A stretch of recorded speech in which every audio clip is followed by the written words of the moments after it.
O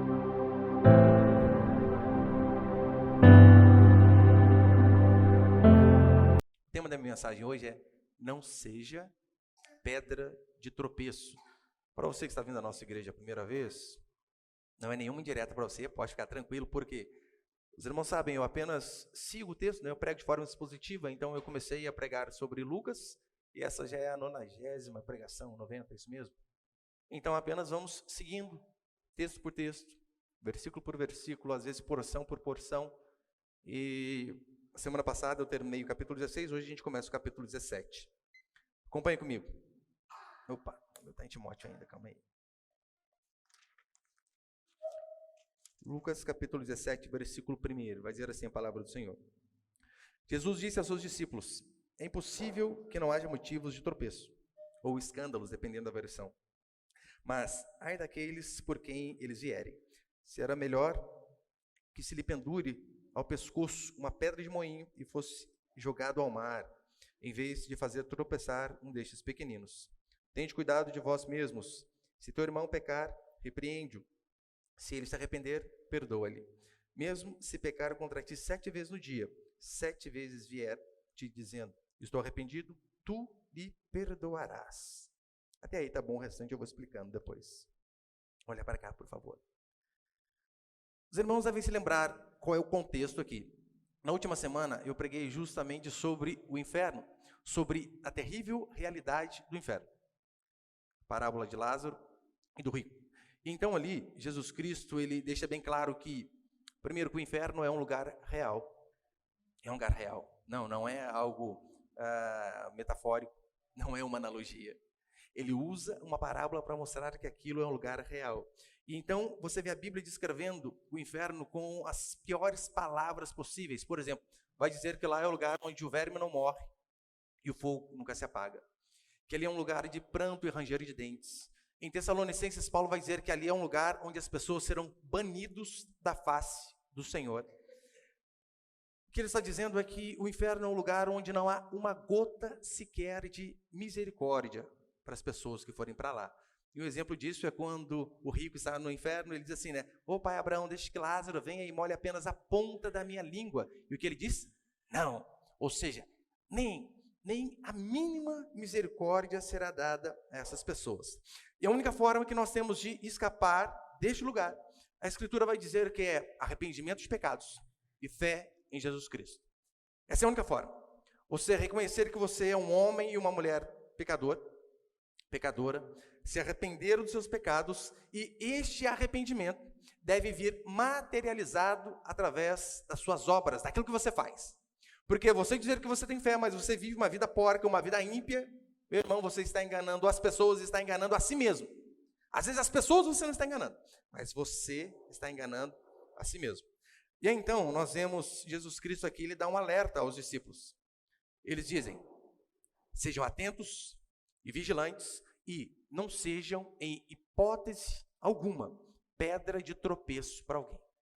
Que a vida de vocês, que o comportamento de vocês, que aquilo que vocês fazem, que aquilo que vocês falam, que o modo de agir, não apenas aqui, neste recinto ao qual nós nos reunimos para cultuar o Senhor, principalmente fora daqui, principalmente no seu trabalho, no meio de sua família, no happy hour, onde você estiver, que nós não sejamos pedra de tropeço para aqueles que estão se aproximando de Jesus Cristo. Porque fazer alguém tropeçar, desviar, perecer eternamente, a Bíblia vai dizer que é algo gravíssimo, e é isso que ele vai explicar aqui. Eu quero passar apenas 3 princípios aqui essa noite. Põe em primeiro, por favor, meu irmão.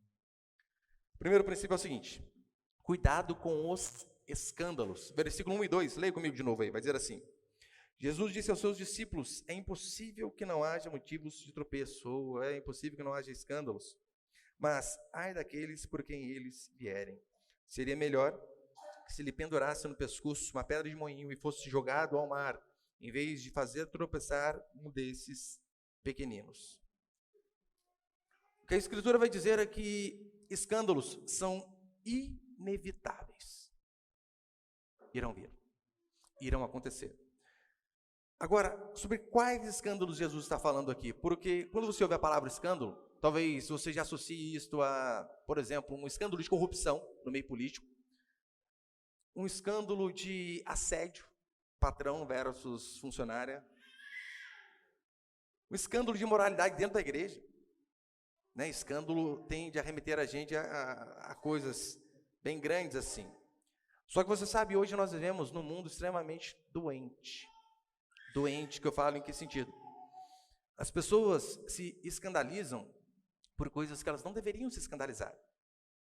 Nós vemos hoje pessoas ficando escandalizadas porque homens decidem ser homens.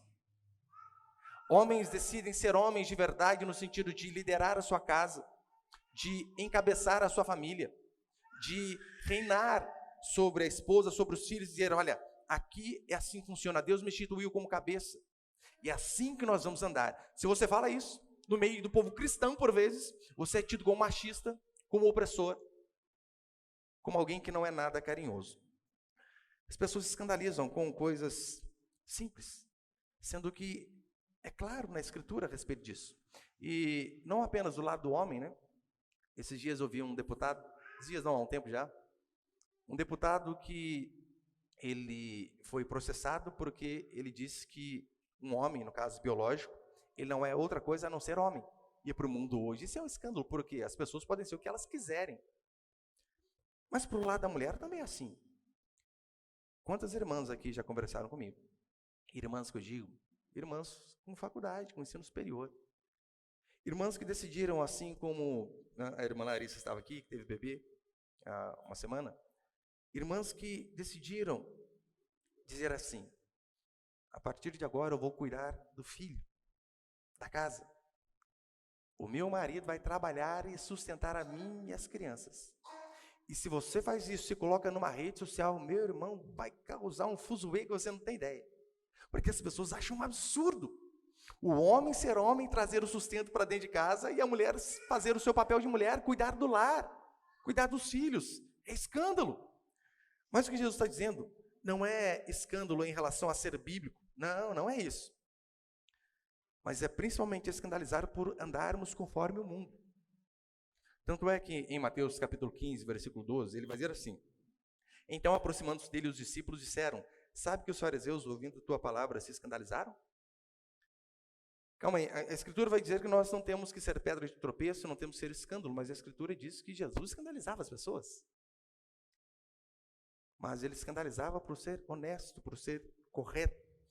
Então, não é trazer escândalo no sentido de ser santo, no sentido de ser radical, no sentido de entender a palavra do Senhor e, de fato, segui-la como ela tem que ser. Olha um exemplo, não apenas a nossa igreja.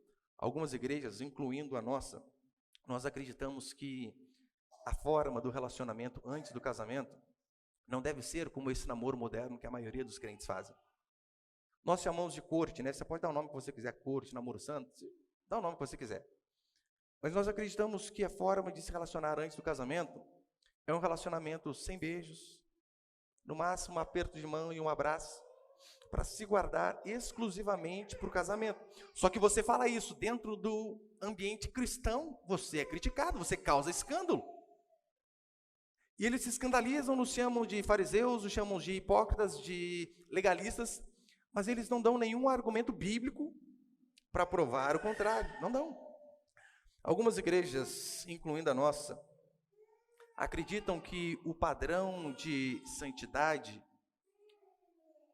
ele permanece do Antigo Testamento até hoje. A última semana eu falei sobre a lei moral ela não passou. Passou foi a lei cerimonial, a lei moral continua. Então, com base no padrão moral que Deus sempre nos deu, assim nós devemos nos pautar, assim nós devemos nos vestir.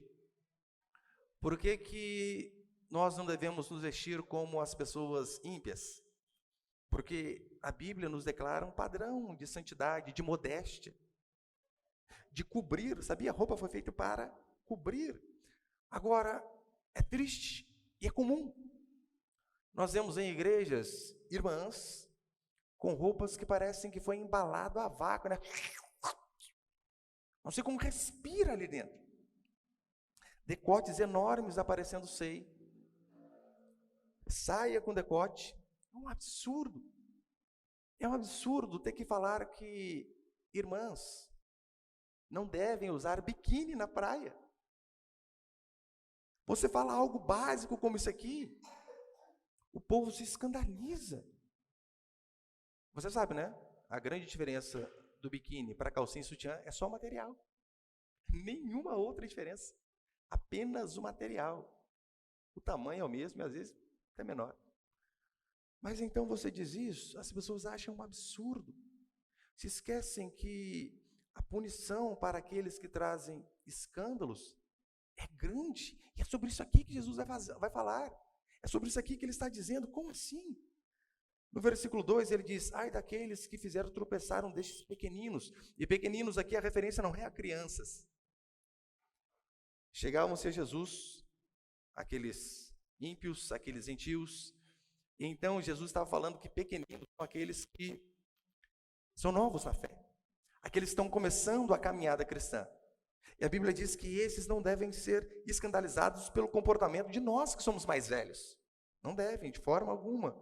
No contexto é isso que Jesus está dizendo. Tanto é que a palavra grega aqui, né, escândala, significa literalmente lingueta de um alçapão que fecha sobre a vítima. É a famosa arapuca de Satanás. O que é escândalo? É uma armadilha. Nós não devemos ser armadilha para que aqueles que estão se aproximando de Cristo agora, que os novos convertidos, que aqueles que são mais fracos na fé, nós não devemos ser armadilha para que eles caiam. Porque, convenhamos, às vezes vem uma moça com um vestido justo demais. E se atrás dela está um novo convertido, ele não vai ter a maturidade que um irmão mais maduro tem de desviar o olhar, de mudar de lado, de sair daqui e ir para lá. Não tem. A cabeça dele talvez está um turbilhão de sentimentos, um turbilhão de imoralidade ainda. E então ele vem para a igreja para ser uma pessoa melhor e se depara com essas coisas. Vai cair. Claro que vai. Por quê? Porque eles ainda não foram moldados, não aprenderam a crescer espiritualmente. E é claro, queridas irmãs, eu não estou pegando pé das irmãs aqui apenas, claro que não. Isso vale para os homens também, óbvio. Se a diferença de biquíni para calcinha e sutiã é apenas o material, ora, a diferença de sunga para cueca é a mesma coisa. Apenas o material. Você sai de cuecona para a rua aí? Não sai. Ah, mas na praia o ambiente é diferente. Não, mas calma aí. Então, em um ambiente diferente, nós somos autorizados a deixar de sermos santos? De glorificarmos a Deus? Será? Claro que não. Conversava com o irmão essa semana, e ele estava saindo de uma igreja bem grande. Ele dizia assim: pastor, não dá para ficar lá. Primeiro porque o arrependimento de pecado quase nunca é pregado. Quase nunca. Segundo que o pastor usa aquelas calças meio Zezé de Camargo, sabe? Que é balada vácuo, que eu não sei nem como que entra a carteira na calça. Eu acho que ele põe a carteira na calça, depois fecha a calça. Senta, marca tudo. E pior, o pastor bombadão ainda. Não é nem de academia, não de anabolizante. Você imagina o pastor com aquela camisetinha florida aqui, né? Travada aqui, e o pastor, porque Jesus disse aqui. Isso como? Se nós vemos uma roupa imoral vindo do líder, o que vai ser do resto? Santidade o tempo todo. Ser inevitável que venha escândalos não é uma permissão para mim e para você pecarmos. Fazermos as coisas de qualquer jeito. Não. O que Jesus está fazendo, ele está nos alertando sobre a gravidade desse assunto. Não é uma autorização para pecarmos. Porque quando nós fazemos cair em pecado moral, uma pessoa que é nova convertida, Jesus vai dizer que as consequências são as piores possíveis. Por isso nós não devemos ser empecilho no caminho de ninguém. De ninguém. Nós não devemos ser nenhum empecilho que atrapalhe as pessoas de caminharem rumo ao céu e faça com que ela pegue um caminho e se desvie, nem que seja por um momento. Não, de forma nenhuma. E aqui quando eu digo, é claro, né, não estou me referindo só em relação à sensualidade, só em relação ao assédio. Eu digo em relação a tudo. Não devemos ser pedra de tropeço para ninguém, principalmente para aquelas pessoas que estão vindo para Cristo agora em relação a tudo. A sua conduta no trabalho, meu querido irmão e irmã, não deve desviar o novo convertido da retidão. Porque imagina, você pode vir aos cultos, domingo após domingo, quarta após quarta. Mas se você é um picareta no trabalho, não adianta nada. Se você é o que mais mente, se você é aquele que ri de piadinhas sem graça, de piadinhas de duplo sentido, qual exemplo você está dando? Nenhum. Você está apenas sendo pedra de tropeço. Se você se diz cristão e se comporta como ímpio, você está escandalizando. Que as pessoas de fato nunca abandonem a fé por conta de nossa conduta, por conta de nosso comportamento, por conta da forma como nós nos vestimos. Isso é tão sério. Parece piada que eu vou contar aqui, mas não é. Um irmão me dizia uma vez que a igreja que ele ia, o pastor tinha o hábito de pedir dinheiro emprestado, né, para alguns irmãos. Tinha um hábito. Não era uma vez ou outra, não. Era habitual. E então, uma vez o pastor disse assim: irmão, puxa vida, está precisando, acho que trocar os pneus do carro, alguma coisa. Tem como você emprestar uns 3 cheques em branco para mim aí? Porque eu não sei quanto que vai ficar, né? Por isso que eu não passo o valor ainda. E o irmão, na inocência, né? O pastor, né? O pastor vai ser honesto. Ele então emprestou 3 cheques, apenas assinados, para que o pastor pudesse trocar os pneus do carro. Sabe o que o pastor fez? Comprou uma casa. Casa! Você imagina a cabeça dos irmãos, como que não ficou? Como assim? Escândalos e mais escândalos. Nós devemos ser radicais com o pecado, principalmente se o nosso pecado faz o outro tropeçar. Porque, olha a consequência que o texto vai dizer para nós, que fazemos o outro pecar. Aquele que peca, óbvio, né? Ele tem a culpa dele, ele vai pagar pelo pecado dele. Vai. Claro que vai. Ele não pode dizer assim, tá vendo? Fulano me fez pecar, então Deus resolve só com ele. Deus vai resolver, mas ele também tem parte. Mas olha a consequência que a Escritura vai dizer a nosso respeito. Acompanhe comigo o versículo 3. Versículo 2. Seria melhor que se lhe pendurasse ao pescoço uma pedra de moinho e fosse jogado ao mar, em vez de fazer tropeçar um destes pequeninos. Seria melhor pendurar uma pedra de moinho no pescoço. Para você que talvez não esteja contextualizado, antigamente não tinha maquinário para se moer, né, milho, para se fazer a farinha de trigo. Então era usada uma pedra redonda muito grande que é por baixo e uma outra pedra redonda que é por cima. E ela tinha um furo no meio por onde, né, caía ali o milho, e o milho então era moído por aquela pedra que ficava girando. Ele era moído por tração animal ou por força eólica, né? Alguns faziam ali na roça alguma forma da água fazer ficar girando aquilo ali. Mas no contexto histórico ao qual Jesus está explicando, e essa pedra era muito pesada, isso que eu preciso entender, era muito pesada. Lembra? No contexto de Jesus Cristo, não havia morte por afogamento, havia por apedrejamento. Isso tinha na lei de Deus, apedreja. Por afogamento, não. Então, quando aqueles homens ouviam que os pagãos estavam afogando as pessoas vivas, uma forma de punição, você imagina amarrar sobre o seu pescoço uma pedra pesadíssima e lançar no rio, num lago? A pessoa não tinha possibilidade nenhuma de sobreviver e de voltar para cima, ficava o resto da vida ali, ó. O resto da vida não, o resto da morte, né? Morria e ficava por ali. Aquilo era algo cruel, usado por ímpios, por bárbaros. Então Jesus vem e dá esta ilustração. Melhor a vocês ter uma pedra de moinho amarrada no pescoço, ser lançado no mar, no lago, no rio, em qualquer lugar, do que você fazer um pequenino tropeçar. Por quê? Porque a punição daqueles que são instrumento para que pessoas se desviem do caminho, por conta de escândalos, a Bíblia diz que é terrível. Terrível. A segunda coisa, o segundo princípio que eu quero passar é o seguinte, põe aí, por favor. Segundo, perdoe sem cessar. Olha o versículo 3. Tende cuidado de vós mesmos, se teu irmão pecar, repreende-o.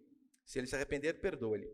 Mesmo se pecar contra ti 7 vezes no dia, e 7 vezes vier a ti dizendo, estou arrependido, tu lhe perdoarás.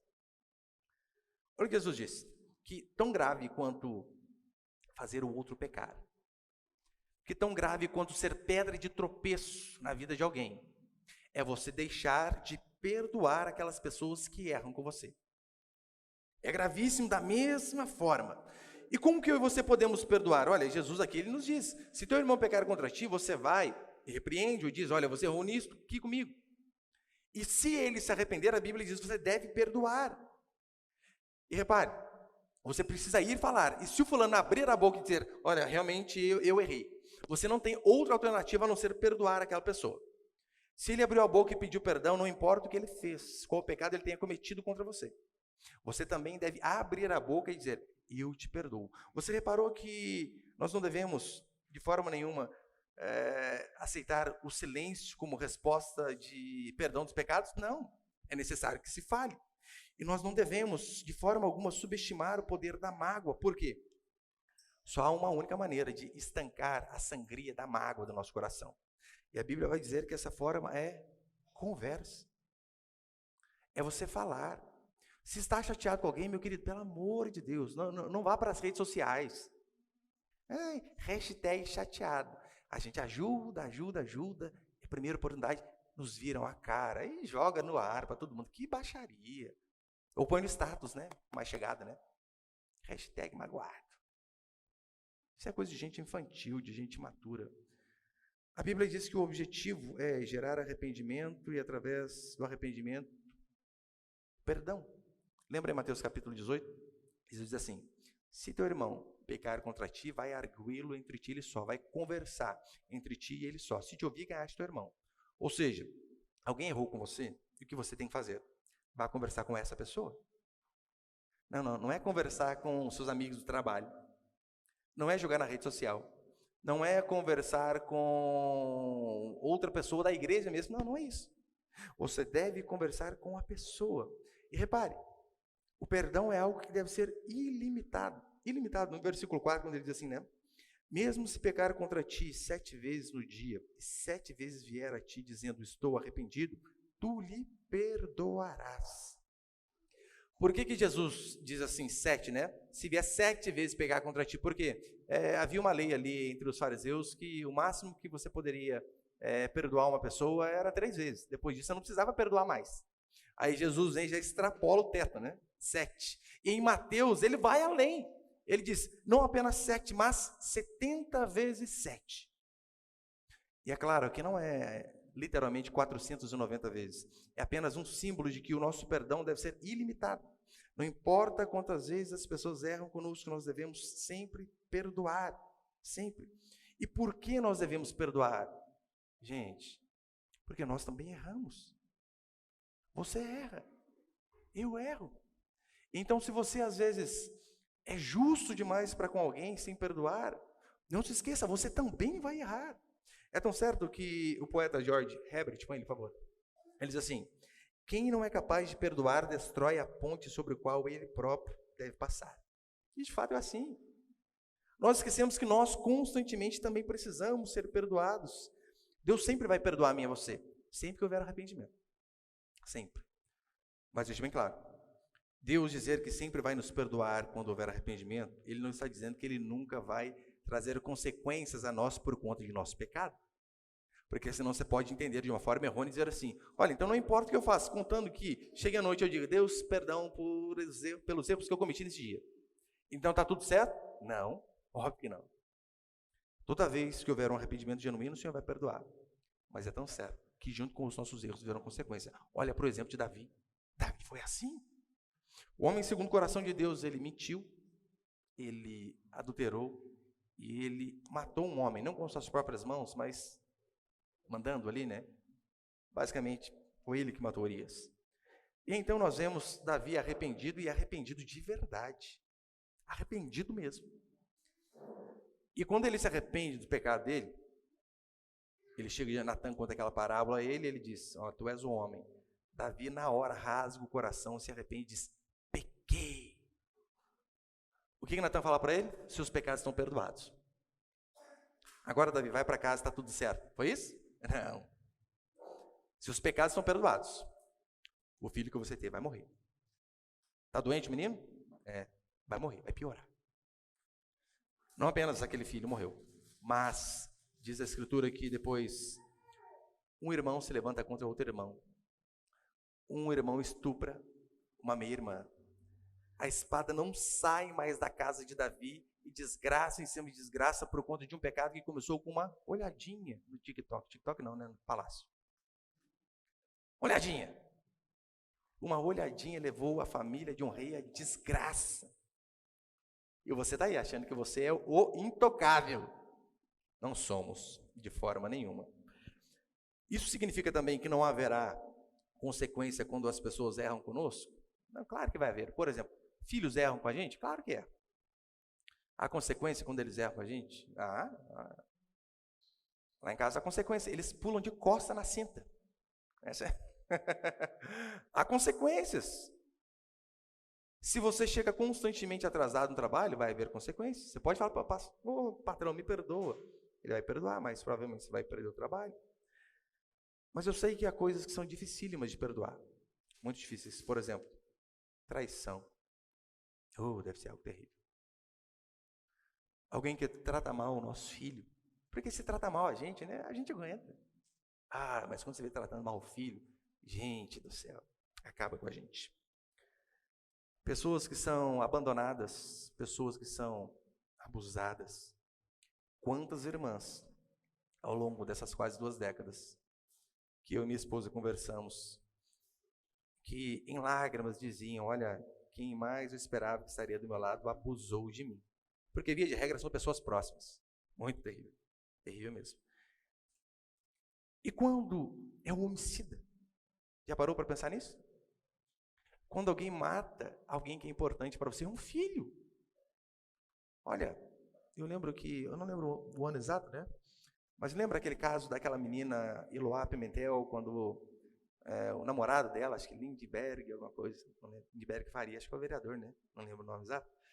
Mas quando o namorado dela lá fez ela refém no apartamento. O estado de São Paulo todo comovido com aquilo. E então, a polícia não conseguiu neutralizar o bandido. Quem sequestra, cárcere privado é bandido. Não conseguiu.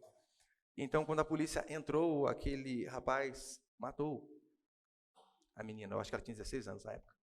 Eloá. E eu me lembro de ter visto imagens do velório dela. Gente, o corpo da menina estava aqui, no caixão, assim. E a mãe dela, em lágrimas. Se era de verdade, do fundo do coração, eu não posso julgar, mas eu julgo aquilo que eu vi. E a mãe dela com a filha morta ali no caixão, dizendo, eu perdoo aquele fulano por ter matado a minha filha de 16 anos. Deve ser terrível, terrível. Mas repare, que a Escritura diz que, diante de situações extremamente difíceis de se perdoar, olha o versículo 5 e 6 que vai dizer, olha o que os discípulos dizem. Então os apóstolos disseram ao Senhor, aumenta-nos a fé. O Senhor respondeu, se tivesseis fé como de um grão de mostarda, diríeis a esta moreira, arranca-te pela raiz e planta-te no mar, e ela vos obedeceria. Você reparou que os discípulos, diante de Jesus dizer, vocês precisam perdoar sempre, sem cessar. O que eles dizem? Não dá. Senhor, aumenta a nossa fé. Aumenta a nossa fé, porque do jeito que nós estamos, nós não conseguimos. Por quê? Porque o perdão, ele vai além das forças humanas. Claro que vai além. É por isso que os discípulos disseram, aumenta-nos a fé, porque não é algo natural. Não é algo que o ser humano, caído em pecados, sem a regeneração, sem ter nele o Espírito Santo, ele não consegue. Isso é tão certo que você pode ver nós, os convertidos, diante de erros de pessoas conosco, nós temos dificuldade em perdoar. Quanto mais, quem não é, a nossa natureza caída, na verdade, ela clama, sabe por quê? Retaliação e vingança. Assim somos nós. Acontece uma desgraça com fulano, o que você faz? Você quase... Até que enfim. A gente quase que se alegra com a desgraça do outro. Principalmente quando você diz, né? Fulano não faz tal coisa, ele faz e dá errado. Você já bate aquele sentimento, Não ouviu? Se tivesse ouvido o pai, não tinha esse problema. Isso é um absurdo. Nós devemos lembrar que nós recebemos um novo coração, uma nova vida, que o Espírito Santo habita em nós. E a fé, ela tem esse poder, fazer coisas impossíveis. E a ilustração, o que ele dá, Você pode dizer, se tiver uma fé pequena, Diga para uma amoreira, sai daqui, planta-te no mar. Criatura, que árvore que planta no mar? É apenas uma ilustração para mostrar o poder da fé. A fé, de fato, faz coisas impossíveis, inclusive perdoar de forma ilimitada aquelas pessoas que nos magoam. E terceiro e último para encerrar. Terceiro e último princípio, nós vemos o servo inútil. Acompanhe comigo, versículo 7 até o 10, para a gente encerrar, por favor.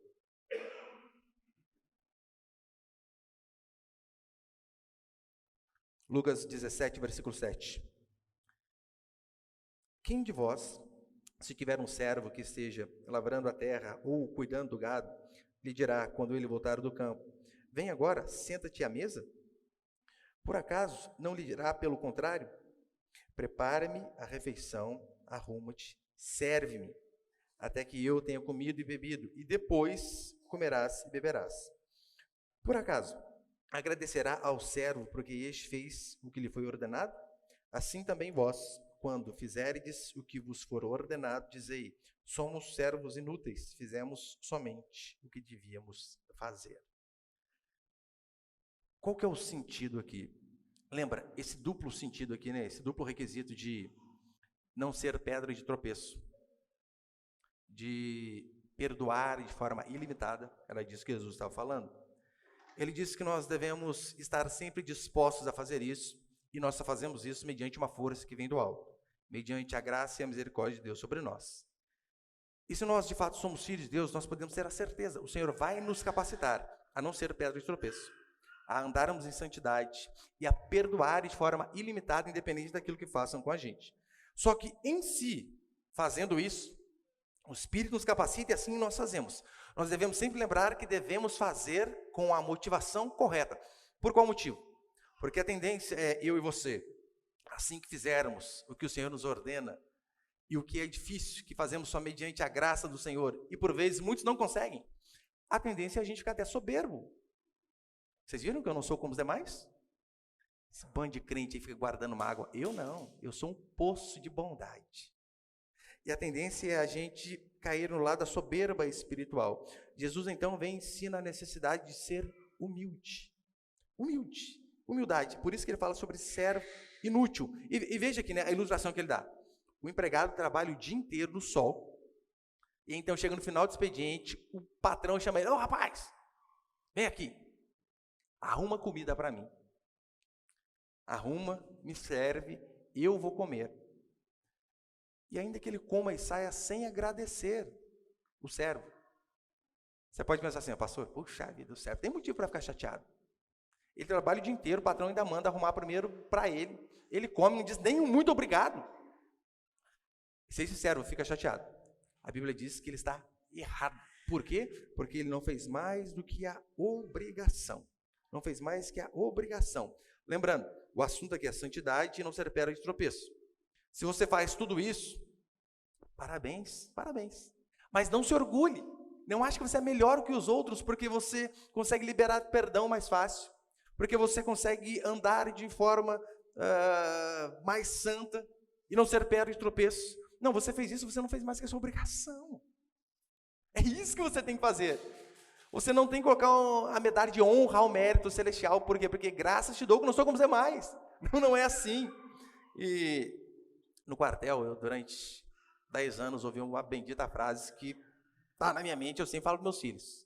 Não há mérito nenhum no cumprimento do dever. Mérito nenhum. E quando eu digo isso, queridos, isso vale para qualquer coisa. Vale para qualquer coisa. Olha para você ver. Lá em casa nós temos o hábito de fazer compra uma vez ao mês apenas. Pagamento, compra. E eu não me recordo, né, da minha esposa algum mês não ter falado isso, mas via de regra todo mês. A gente faz compra, a gente passa lá, eu pago a compra, a gente está indo embora com o carrinho, ela diz, obrigado.